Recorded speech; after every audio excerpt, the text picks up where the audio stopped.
चाषी भाई मान रही खुशी खबर सीएम किसान 2000 टंका आसी जाइछि। वीडियो को संपूर्ण देखंतु जहा द्वारा आपण संपूर्ण सूचना पाई परिबे एवं वीडियो को लाइक और चैनल को सब्सक्राइब रखंतु जहा द्वारा आपण एई भई लेटेस्ट न्यूज अपडेट सर्वे प्रथमे पाई परिबे। तो आसंतु संपूर्ण खबर उपरे नजर पकेबा। पवित्र अक्षय तृतीया अवसर रे राज्य स्तरीय कृषक दिवस उत्सव पालन अवसर रे मुख्यमंत्री मोहन चरण माझी सीएम किसान सहायता राशि चाषी को प्रदान करछंती।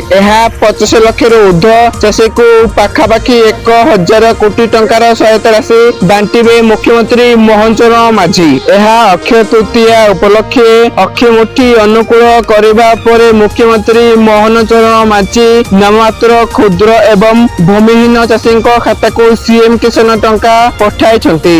1000 कोटी ऊर्ध्व टंका चाषी अकाउंट को टंका आसी जाइछि। एही कार्यक्रम रे अन्य नेता मध्य उपस्थित रहिबे चाषी अकाउंट को आसीबो टंका। सूचना मुताबक कटक स्थित केंद्रीय धान गवेषणा केंद्र परिसर रे मुख्यमंत्री मोहन चरण माझी यह प्रदान शुभारंभ करिबे। राज्यर 81,68,582 चाषी को खरीफ सहायता प्रदान कराजिबो। तेणु एही उत्पादन अधीन रे राज्यर समस्त योग्य विवेचित क्षुद्र और नामात्र चाषी को निजर मन मुताबक चाष सामग्री तथा दरकार हेउथिबा अन्य चाष खर्च भरणा निमते बिहन सार कीटनाशक क्रय करने संगे संगे चाष कार्य 2000 टंका हिसाब से वार्षिक 4000 टंकार आर्थिक सहायता जोगाई दिया जाउछि। तो यह सूचना आपण माने वीडियो को संपूर्ण देखिरु आपण मानकु धन्यवाद।